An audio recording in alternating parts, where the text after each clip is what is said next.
So the next section is on gay liberation.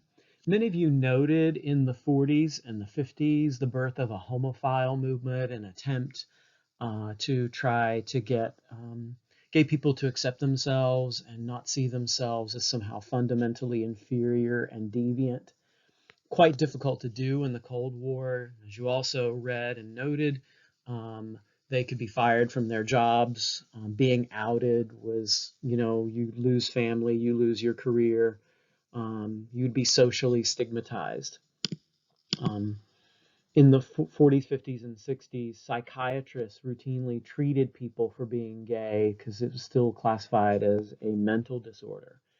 Um, but all of this frustration at being treated as a deviant, as being socially unacceptable, came to a head in 1969 at the famous Stonewall Bar riot,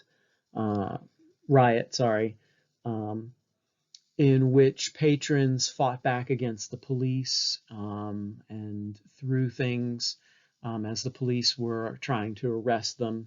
And normally what the police would do is arrest them, publish their names in the newspaper, and of course then out them to everybody and say, ha, look, we found your kid in this gay bar. Should disown them.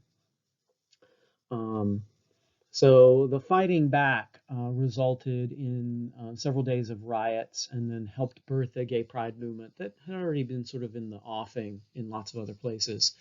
Um, so many of these folks were trying to essentially say to the rest of America, we're not some kind of deviant offspring of the devil that are commies and immoral pinkos. We're just normal people, and we deserve to be respected and treated just like anybody else in American society.